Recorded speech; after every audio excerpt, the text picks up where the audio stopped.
আসসালামু আলাইকুম প্রিয় ভাই ও বোনেরা, আপনারা সবাই কেমন আছেন? আশা করি আল্লাহর অশেষ রহমতে সবাই ভালোই আছেন। আলহামদুলিল্লাহ, আমিও আল্লাহর অশেষ রহমতে ভালোই আছি। আজকে আমি গুঁড়া দুধ দিয়ে রসমালাই তৈরি করব। এর জন্য এখানে আমি 100 গ্রাম পরিমাণ গুঁড়া দুধ নিয়েছি। তার সাথে বেকিং পাউডার নিয়ে নেব হাফ টিস্পুন। তারপরে এর সাথে আমি ঘি নিয়ে নেব 1 চামচ পরিমাণ।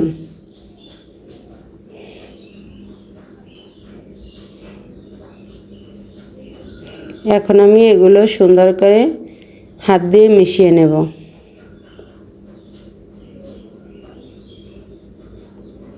গুঁড়ো দুধের সাথে ঘিটা আর বেকিং পাউডারটা ভালো করে মিশিয়ে নেব। এখন আমি একটা বাটিতে একটা ডিম ফেটিয়ে নেব, সুন্দর করে ফেটিয়ে নেব।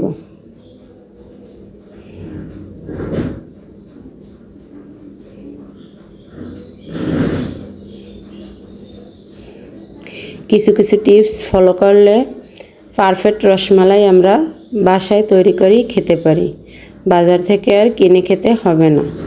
আমার ডিমটা ফেটানো হয়ে গেছে। এখন আমি অল্প অল্প করে মিশিয়ে নেব। পুরো ডিমটা আমি একসাথে দিব না, অল্প অল্প করে দুধের সাথে মিশিয়ে নেব।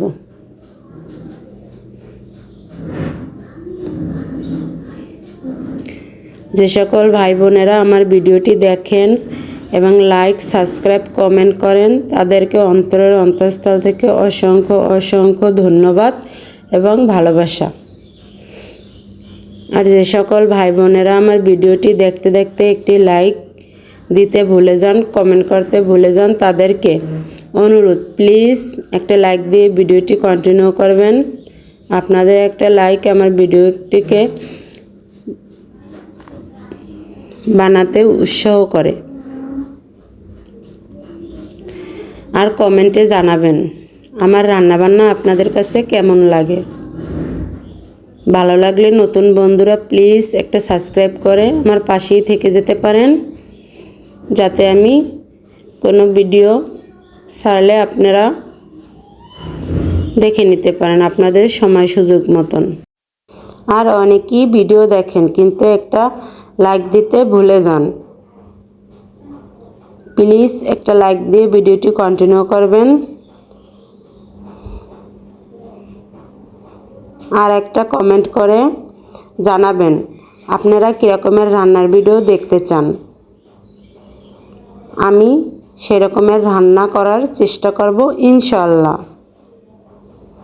আপনাদের পছন্দ মতন।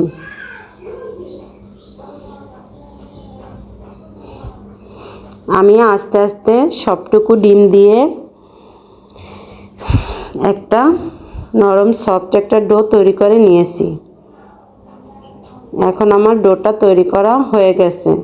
এখন আমি রেস্টে রেখে দিব 5 মিনিটের জন্য। 5 মিনিট পরে চলে আসলাম, আমার ডোটা সেট হয়ে গেছে, এখন আর হাতে লেগে যায় না। আমি হাতে একটু ঘি মেখে নিয়েছি। এখন মিষ্টির শেপগুলো দিয়ে দেব। আপনারা চাইলে লম্বা লম্বাও দিতে পারেন, গোল গোলও দিতে পারেন। আমি গোল গোল শেপ দিব। যে আমার একটা রসমালাই বানানো হয়ে গেছে। এভাবে আমি অফ ক্যামেরায় সবগুলো রসমালাই বানিয়ে নেব।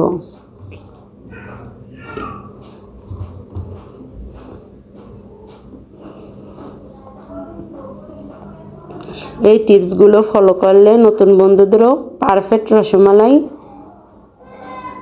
বানাতে পারবে। অনেকেই রসমালাই বানাতে গিয়ে ব্যর্থ হয়।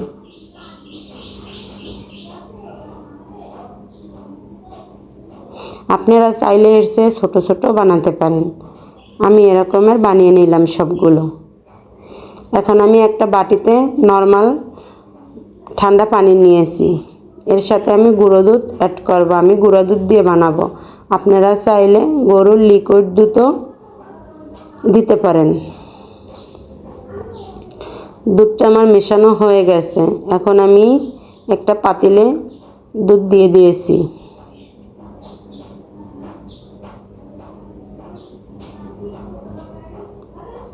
এই যে আমি এই বাটির 1 বাটি দুধ নিয়েছিলাম। আমি চিনিটা একটু 1 বাটির অল্প একটু কম নিয়েছি।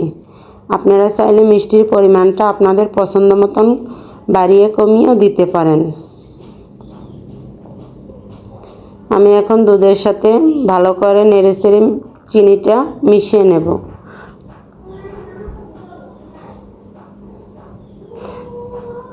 আর দুধটা নাড়তে থাকবো, নাড়তে নাড়তে বলক চলে এসেছে। এখন আমি রসমালাইগুলো দিয়ে দেব।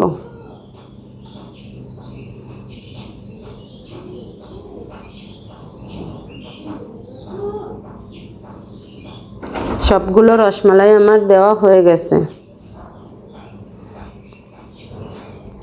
এখন আমি একটা চামচ নিয়ে হালকা একটু উপর থেকে নেড়েচেড়ে দিব, যাতে দুধটা বলকে পড়ে না যায়।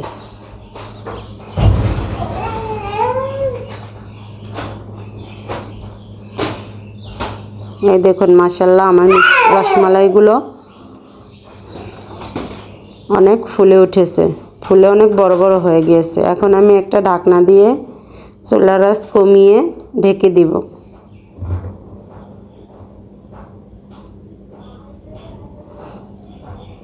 আমি 5 মিনিট ঢেকে রান্না করে নিয়েছি। আমার মিষ্টিগুলো রান্না করা হয়ে গিয়েছে। এই দেখুন মাশাআল্লাহ কত সুন্দর হয়েছে। আমি একটা প্লেটে সার্ভ করে দেখিয়ে দিলাম। এখন আমি একটা মিষ্টি আপনাদেরকে কেটে দেখিয়ে দিব যে কতটা নরম তুলতুলে হয়েছে। আজকে আমার রান্নাবান্না শেষ। আবার দেখা হবে নতুন আরেকটা রান্নার ভিডিও নিয়ে। ততক্ষণ সবাই সুস্থ থাকুন, ভালো থাকুন, নিজের ও নিজের পরিবারের দিকে খেয়াল রাখুন।